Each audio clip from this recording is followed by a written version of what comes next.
Good morning. My name is Diane K. Gelder, and I serve as the Outreach Trustee on your DuPage UU Church Board of Trustees. We want to welcome everyone this morning to our open and inclusive virtual community. As Unitarian Universalists, we hold that there are many spiritual paths to the truth and meaning, and pledge to support one another as we explore these paths. We are so glad that you were able to find us and join us for our live stream service today. Please check the church website at www.dupageuchurch.org for updates. If you search under DuPage UU Church on Facebook, you will find a number of ways to be in community with us as well. This morning we have 2 additional announcements. I'd love to have you join us for coffee hour. This Sunday, please join us at our Zoom coffee hour at 11:30 or just after the service. Zoom gives us a way to create small groups at random. This way, you might be grouped with someone you haven't met and get to make a new friend. The number of 4-person groups depends on how many people attend. We hope to see you there.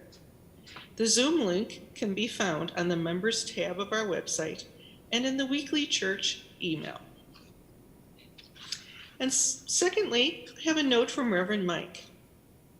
We are so pleased with how our Christmas Eve service turned out and how much participation went into creating it. If you haven't seen it, it's on our YouTube page. To address concerns about COVID and social distancing, we thought we should let folks know that the various parts of the service were pre-recorded separately. Most of the participants were not in the room at the same time, except for the small, socially distanced group singing Silent Night at the end. And since it was dark, you probably could not see the masks we wore when we walked near each other to pass the candle flame. I want to thank Steve Cooper for his editing skills that made all the parts go together as if we were actually all there together. And I pray for the day when all of us, including you, can be together in our sanctuary again. Blessed be.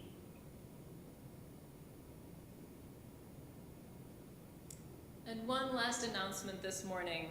Our service today is participatory. If you wish to join us in our fire communion, you will need paper and something to write with, and a candle and a way to light it. You will want to gather these items early in the service. Whether you choose to participate or not, we are glad that you are here.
Across the distance, the light from within me shines, sending love to all. Across the distance, your light is fuel that warms me and helps to keep my own light burning. Together, we keep the flame of community burning bright.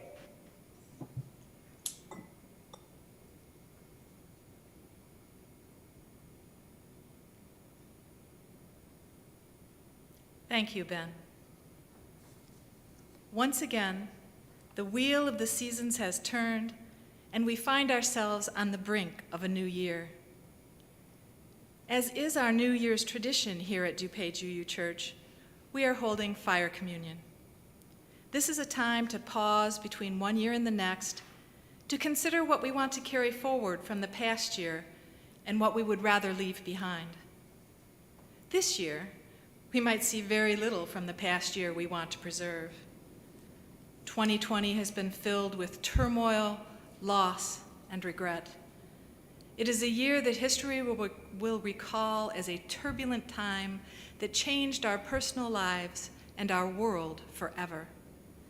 It is understandable if we feel that 2021 cannot come fast enough.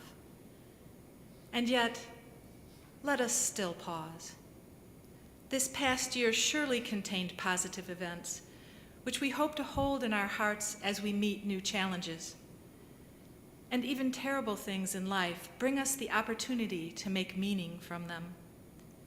This is the nature of our humanity, to make meaning of our suffering and our joy. And so, we invite you to join us in our Fire Communion today.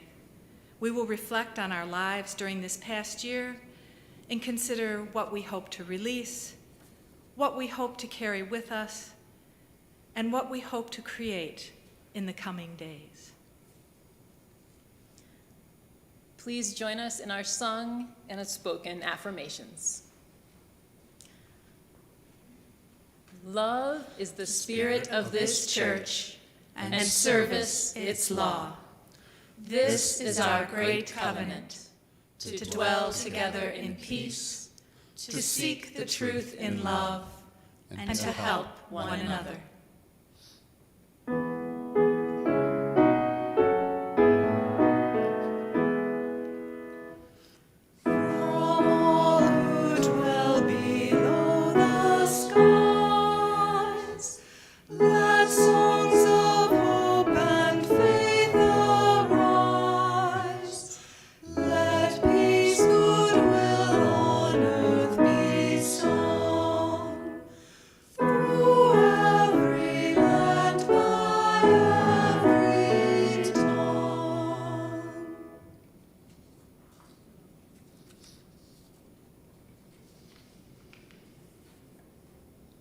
As we approach the ending of the year 2020, we commemorate those who have passed away.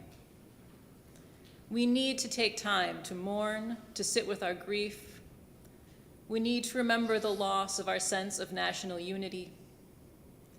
We need to mourn the loss of our way of life due to the pandemic, when many of us cannot physically be with our loved ones for the important holidays, when we cannot be with our communities in person.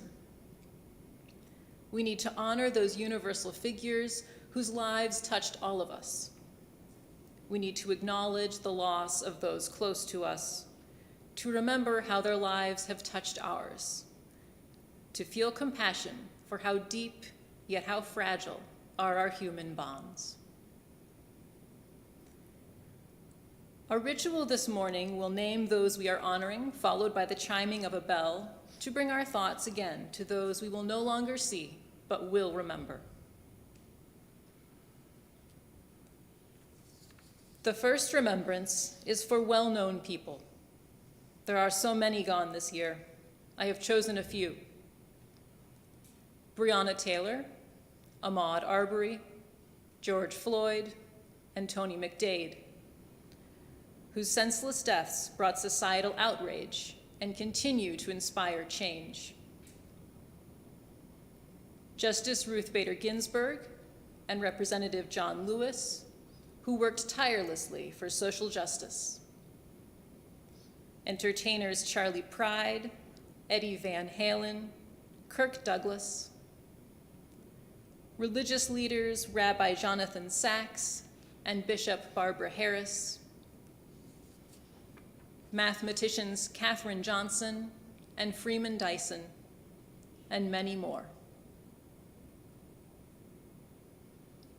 Blessed be these we hold in our heart memory.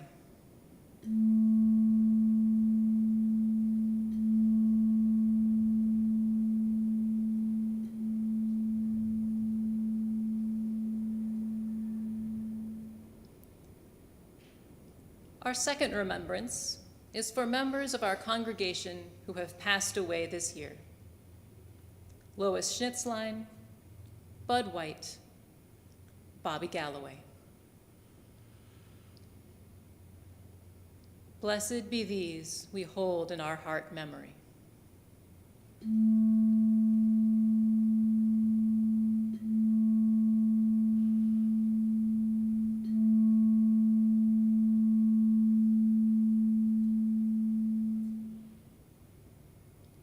Our third remembrance is for your friends and family and people important to you. As we read the names of those who are sorely missed, please speak at home those you wish to add. Maxine Smith, Dick Cutler, Jim Swinford, Jack Horak, Tony Chaccio, Nancy Pyzik, Arlene Markley, Lori Hallahan, Bill Raffeld, Alfred and Mary Jo Gilbert, George Schneck, Ruth Zabel, Arlene Sage, Adele Lemon, Dave Schneck, Greg Golick, Margaret Bennett, Lisa Morris, Tim Schneck, Ed Vandenberg, Henry, Jean Washburn, Elandria Williams, Frank O'Connor, Suzette Huggins, Donald Johnson, Reverend David Petit, Terry O'Connor, Marion Spanky, Joanne Johnson, Reverend Dr. Hope Johnson, Christopher Dennis. Blessed be these we hold in our heart memory.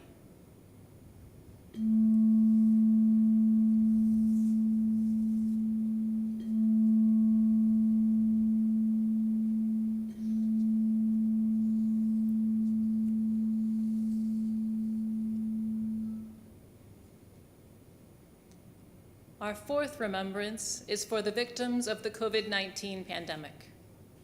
Our loss is personal, national, and worldwide, but in every case, shared and mourned.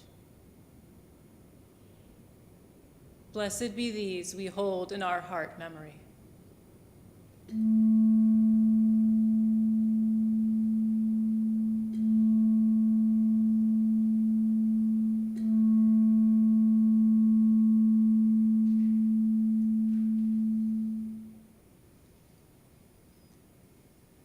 Our last remembrance is for the multitude of people unknown by us, but known in their human circumstance of dying in natural disasters, political upheavals, wars, individual acts of violence, and self-harm. Blessed be these we hold in our heart memory.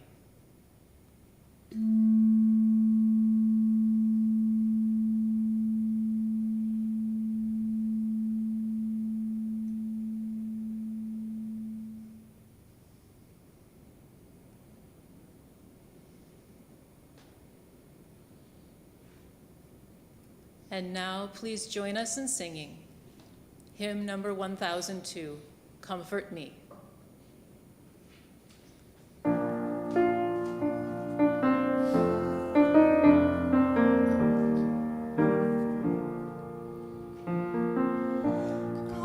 Comfort me,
First Snow by Mary Oliver.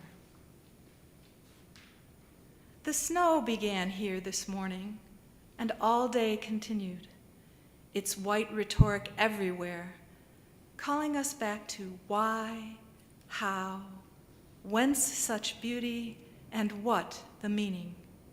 Such an oracular fever. Flowing past windows, an energy it seemed would never ebb, never settle less than lovely. And only now, deep into night, has it finally ended. The silence is immense, and the heavens still hold 1,000,000 candles.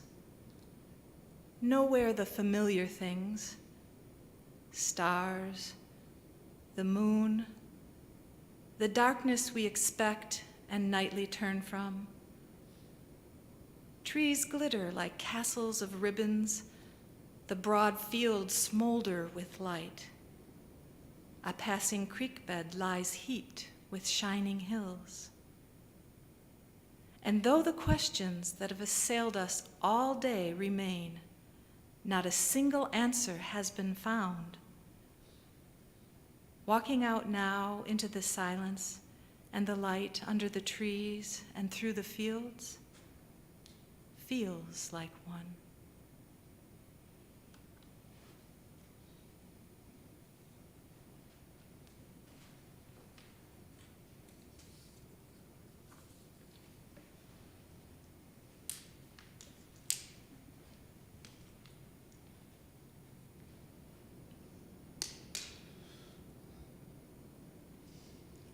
To live in community is to make mistakes. At this moment of change, in this season of contemplation, we reflect on those things from this past year that we wish we had not done. We reflect on that which we did not do and regret our inaction. We remember with compassion that we are imperfect beings, yet also beings capable of positive change. When another wrongs us and then expresses remorse and commits to positive change, let us consider forgiveness as a path to communal healing. Please join us in the sung response.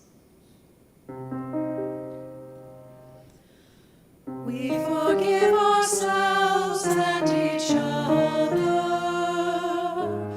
We begin again in love. For remaining silent when a single voice would have made the difference. We forgive ourselves and each other. We begin again in love. For each time our fears have made us rigid and inaccessible, We forgive ourselves and each other. We begin again in love. for each time we have struck out in anger without just cause. We forgive ourselves and each other. We begin again in love. For each time that our greed has blinded us to the needs of others. We forgive ourselves and each other. We begin again in love. For selfishness that set us apart and alone. We forgive ourselves and each other. We begin again in love. For falling short of the admonitions of the Spirit. We We forgive ourselves and each other. We begin again in love. For losing sight of our unity, We forgive ourselves and each other. We begin again in love. and for those and so many acts, both evident and subtle, which have fueled the illusion of separateness. We forgive ourselves and each other. We begin again in love.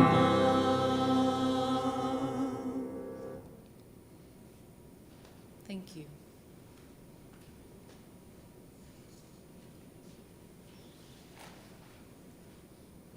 This religious community exists by its mission, as a fire exists by burning.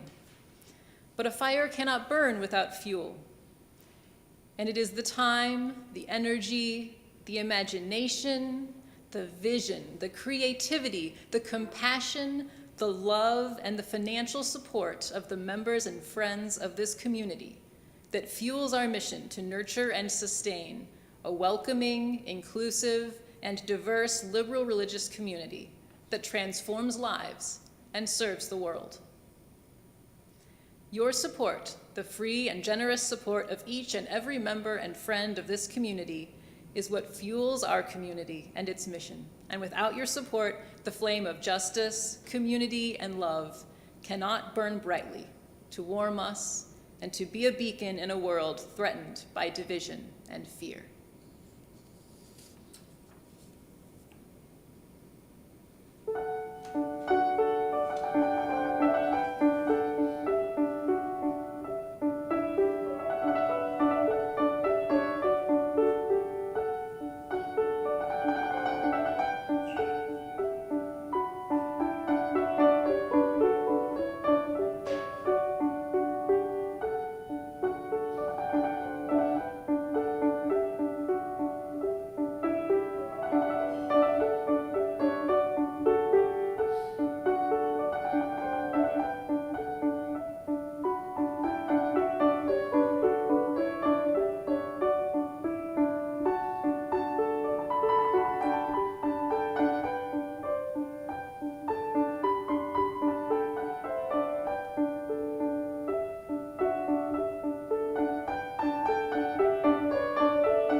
A communion is a coming together, a way for us to become one. It is a reminder of the commitment we have towards each other and this community. The church year here at DUC is usually encompassed by communions. Water communion or ingathering at the beginning of the year to celebrate our reunion after summer separation, and flower communion at the end, celebrating the beauty of our faith community. This year is different, as it has been in so many things. We were unable to celebrate flower communion, and though we had an ingathering, for safety's sake, it was not a water communion. Today, we celebrate fire communion.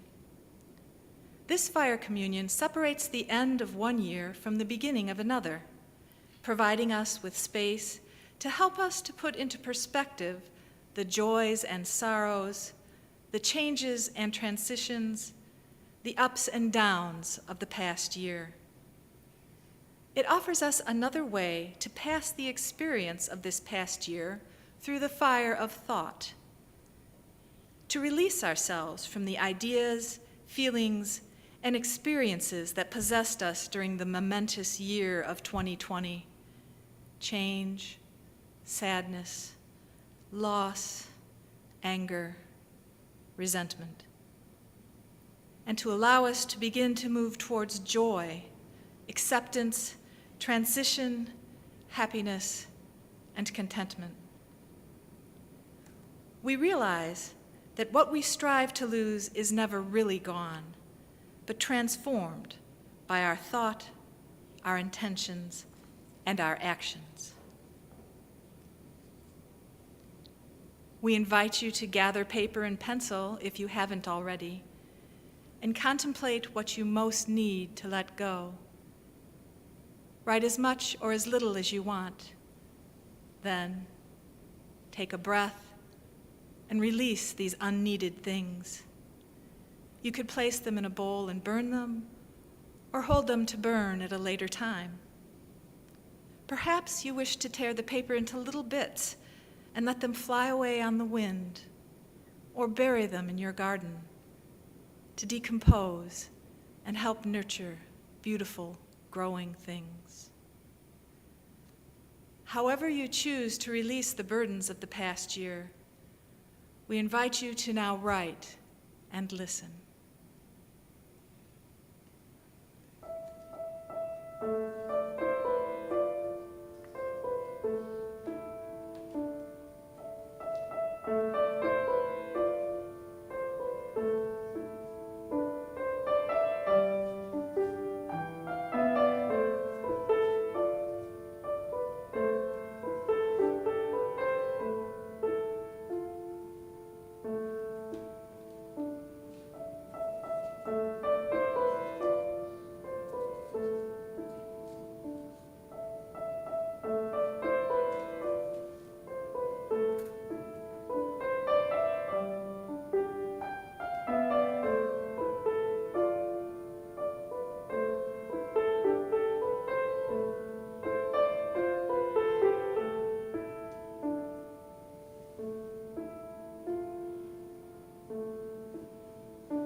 Thank you so much, Vera.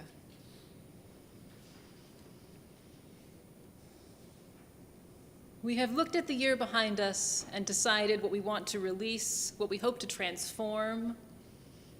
And now we must decide, what do we hope to shape from it? And how do we plan to do so? Let us consider the following reading, which is adapted from Reflections from the River by Reverend Burton D. Carley. We know that the earth did not spring out of thin air, but is essentially recycled matter and higher elements. The story of Genesis gets it right in the sense that we truly come from dust, space dust. But where did that dust come from?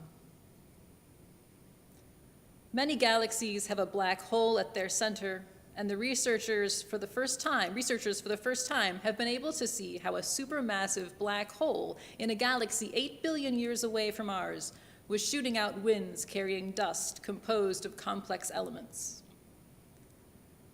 The theory is that black holes suck up simple gases at a high velocity where they collide and they're superheated, fusing together to form complex molecules and grains of dust.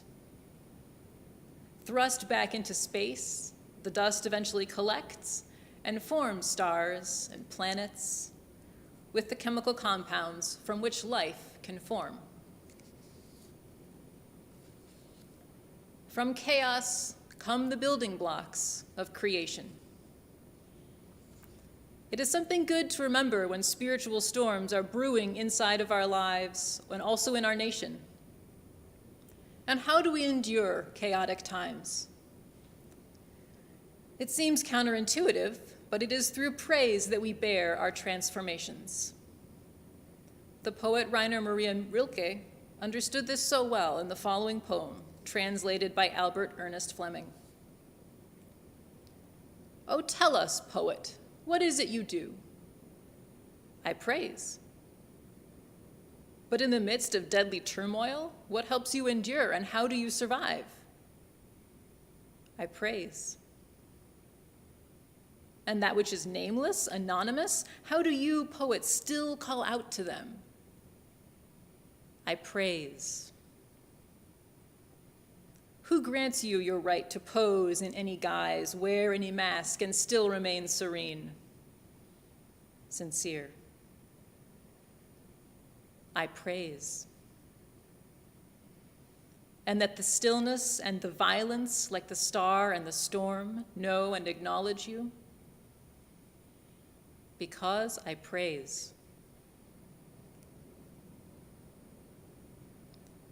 We survive our deepest struggles because the human spirit rose from the dust with the possibility of joy and praise. It is why we come to church.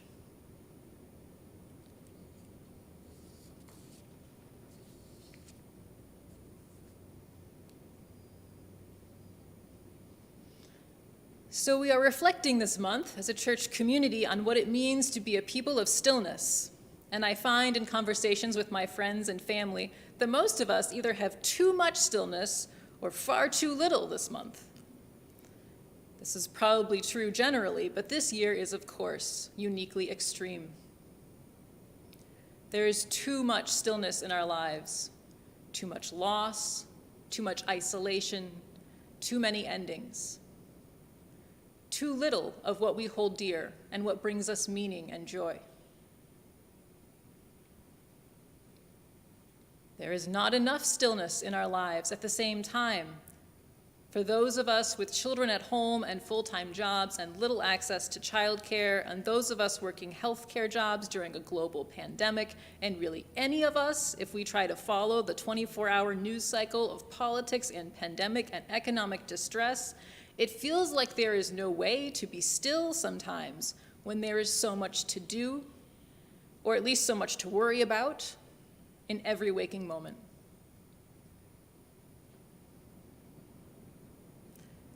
I fall into the group with not enough stillness most of the time, and I have been trying all month to find moderation, since that is the theme, stillness, just the right amount of stillness in my life.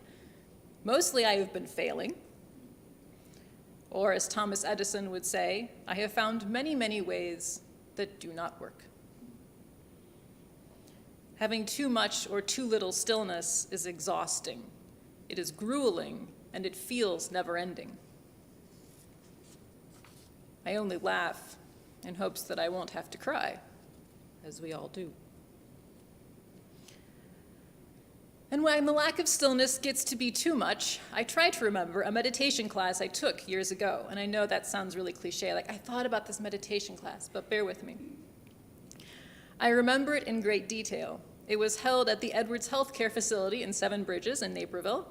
And every week that we met, we would hear with precise clarity the racquetball practice taking place next door. Bang, biddy, bang, biddy, bang, biddy, bang. Now, racquetball practice is exactly as conducive to meditation as you would think. I mean, you can imagine it, right? So our teacher calmly explaining the various types of meditation that we would be studying and practicing during the class, and bang, bitty, bang, bitty, bang, bitty, bang, bang, bang. Not even rhythmic enough to really get into, ignoring it. 45 minutes of this.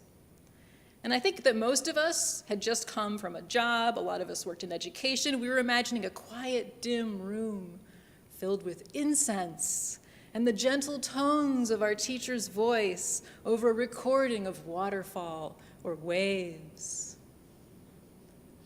Bang, bitty, bang, bitty, bang, bitty, bang, bang, bang. We hoped we could close our eyes while meditating and pretend we were on a beach or a mountaintop, far away from the hustle and bustle of everyday life.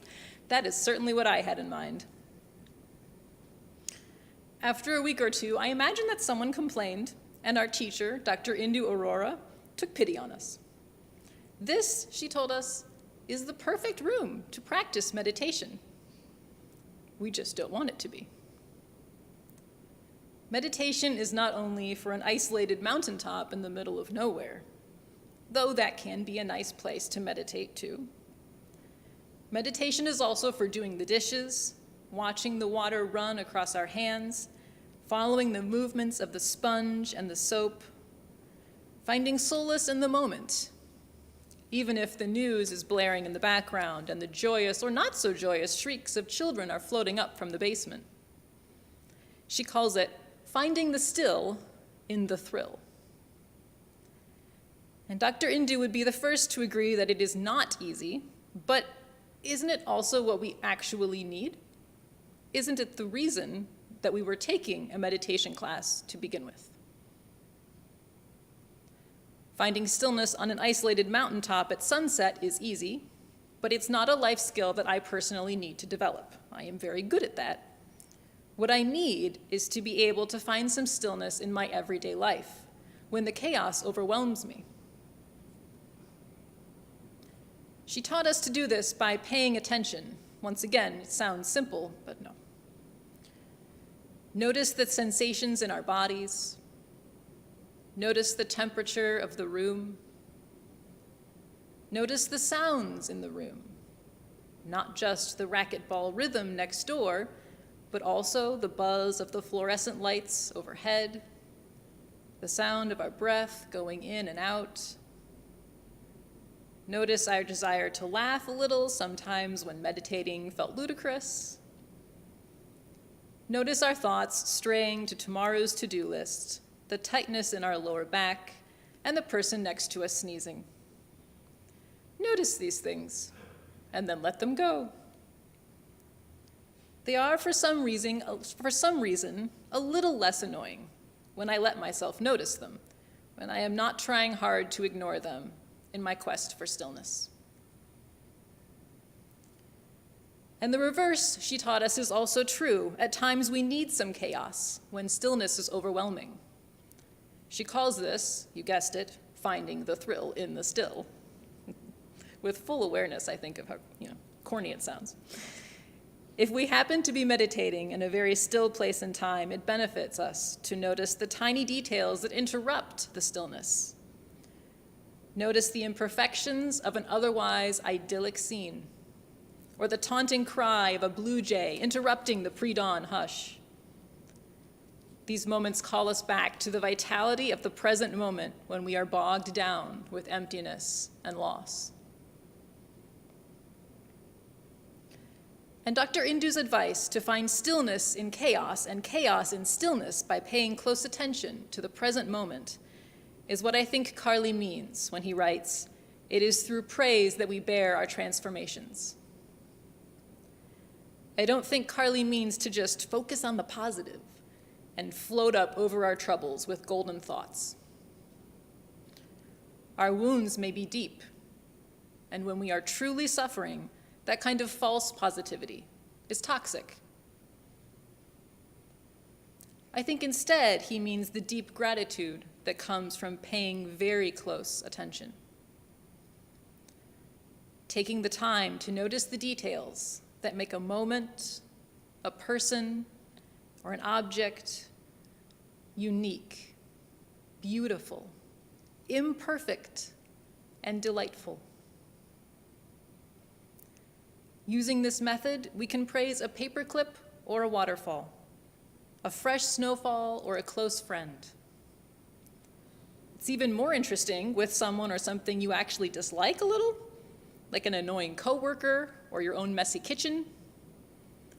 We may not manage to praise our annoying coworker, but forcing ourselves to try makes us see them in a different light. Being irritated by them may have forced us to work harder. Or perhaps they are annoying because they have a different way of thinking, which is sometimes valuable. This type of focused praise is a form of meditation. So if in the hustle and bustle or the stillness and the sadness, you have found yourself focusing on something which you are truly grateful for, large or small, you have been meditating. Perhaps it is a skill that more of us possess than we think.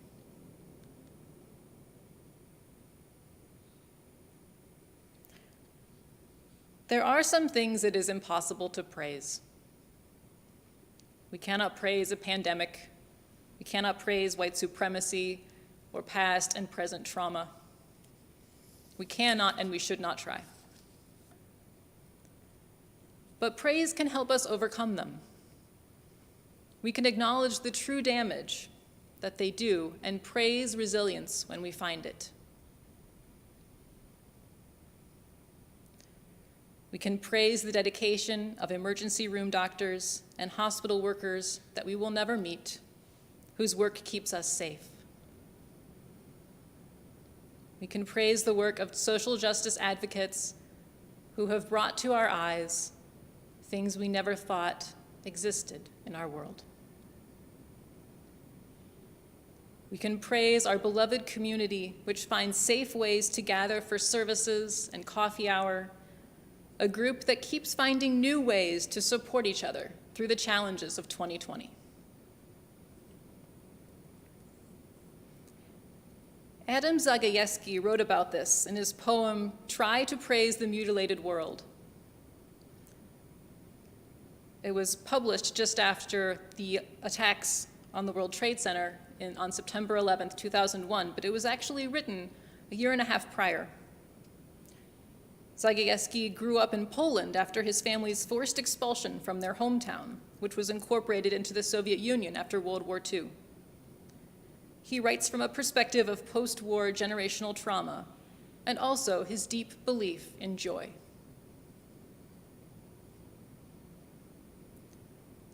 Try to praise the mutilated world. Remember June's long days and wild strawberries, drops of rosé wine. The nettles that methodically overgrow the abandoned homesteads of exiles. You must praise the mutilated world. You watched the stylish yachts and ships. One of them had a long trip ahead of it, while salty oblivion awaited others. You've seen the refugees going nowhere. You've heard the executioners sing joyfully. You should praise the mutilated world. Remember the moments when we were together in a white room and the curtain fluttered. Return in thought to the concert where music flared. You gathered acorns in the park in autumn and leaves eddied over the earth's scars. Praise the mutilated world and the gray feather a thrush lost, and the gentle light that strays and vanishes and returns.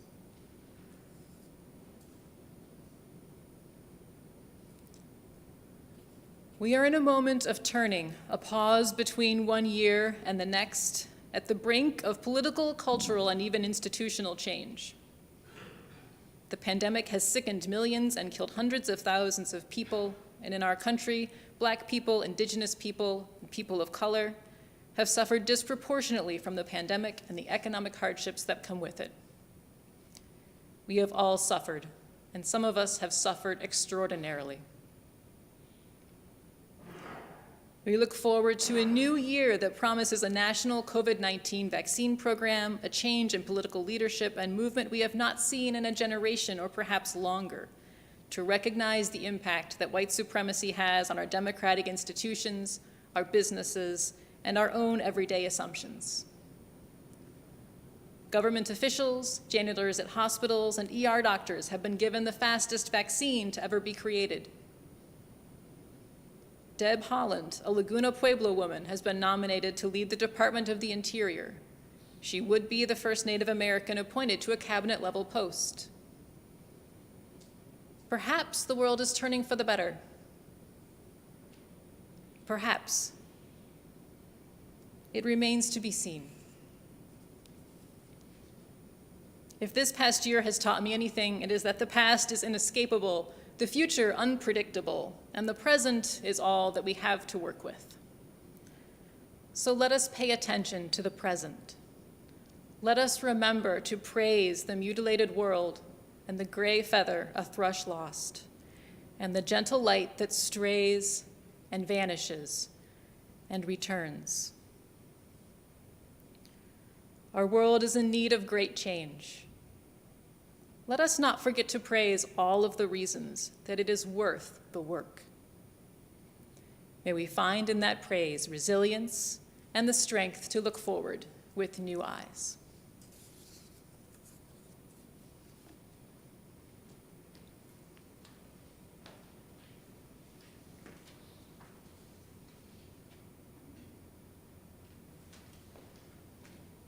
During the final ritual of fire communion, we pass the flame from person to person, representing the fire of inspiration and commitment spreading through our community as we journey forth into the new year. Normally, we hand out candles and then pass the flame from our chalice to everyone in the sanctuary. This year, we must do something different. We will chant together and pass the flame here in the sanctuary, and we invite you to join in the chant and light a candle at home. Several members and friends have sent in videos to pass the flame virtually this morning. During the next reading and the following chant, we will visualize what we want to accomplish in the coming year, learning a new skill, healing ourselves, dedicating our talents to a passion or a dream, supporting a loved one, rebuilding our beloved communities, creating a work of art. We might consider who to share our vision with, who might support us, whose lives our vision might touch. Though we are physically distanced, we are still a community bound together by love and vision.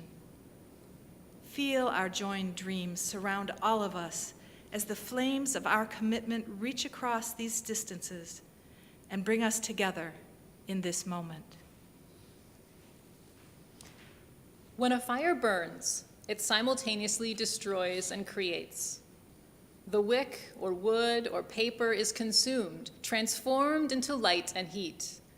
Light to show us multiple paths, and heat to warm a room, to melt metal in a crucible so that we can mold it, to melt glass so that we can shape it. Our lives are a roaring fire, continuously consuming our past and present to fuel our visions of the future. As you light your candle in community with us, we invite you to consider, what will you dream today? How has the past year fueled your vision for tomorrow? We are rising up like a phoenix from the fire. Brothers and sisters, spread your wings and fly. We are rising up like a phoenix from the fire. Brothers and sisters, spread your wings and fly. We are rising up. We are rising up. We are rising up. We are rising up. We are rising up like a phoenix from the fire. Brothers and sisters, spread your wings and fly. We are rising up like a phoenix from the fire. Brothers and sisters, spread your wings and fly. We are rising up. We are rising up. We are rising up. We are rising up. We are rising up like a phoenix from the fire. Brothers and sisters, spread your wings and fly. We are rising up like a phoenix from the fire. Brothers and sisters, spread your wings and fly. We are rising up. We are rising up. We are rising up. We are rising up. We are rising up like a phoenix from the fire. Brothers and sisters, spread your wings and fly. We are rising up like a phoenix from the fire. Brothers and sisters, spread your wings and fly. We are rising up. We are rising up. We are rising up. We are rising up. We are rising up like a phoenix from the fire. Brothers and sisters, spread your wings and fly. We are rising up like a phoenix from the fire. Brothers and sisters, spread your wings and fly. We are rising up. We are rising up. We are rising up. We are rising up. We are rising up like a phoenix from the fire. Brothers and sisters, spread your wings and fly. We are rising up like a phoenix from the fire. Brothers and sisters, spread your wings and fly. We are rising up. We are rising up. We are rising up. We are rising up.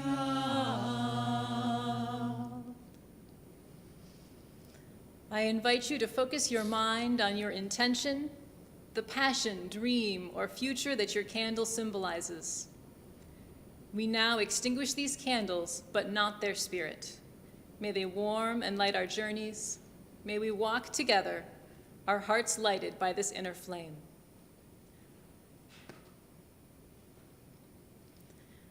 In the words of our pagan tradition, our circle is now open, yet unbroken. As we extinguish our flaming chalice, the symbol of our time together, please join us in singing hymn number 1028, The Fire of Commitment.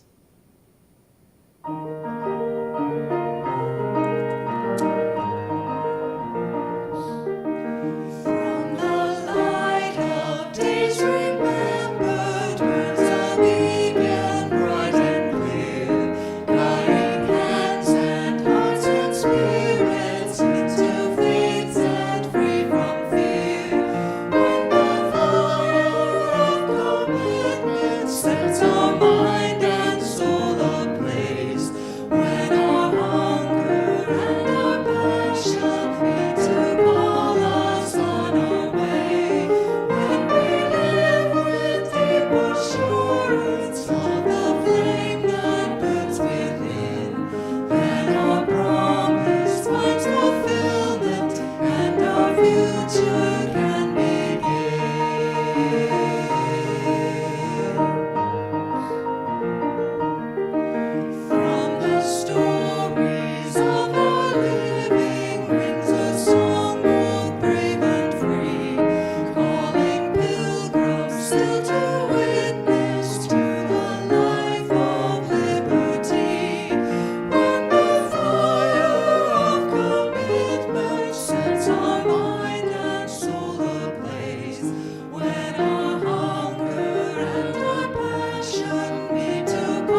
Thank you, friends. Our benediction is Beneath the Hustle and Bustle by Reverend Angela Herrera. Beneath the streams of thoughts that clambers and chatters over the landscape of our interior world, beneath our habits of momentum and stirring, there is a stillness, deep and peaceful, the place where creation begins. Who lives there? We know her by many names: truth, love, God, wisdom. We turn our hearts toward her face, toward the mystery, and bring our prayers of awe, of longing, of hope, of exhaustion. She holds us in our grief and anger, in our disappointment, our loneliness, and our rebirth. From her viewpoint, she sees us children of the stillness, children of love. She sees our place in the order of things joined together in the larger story, and she invites us again and again into living, invites us into loving, invites us into being loved.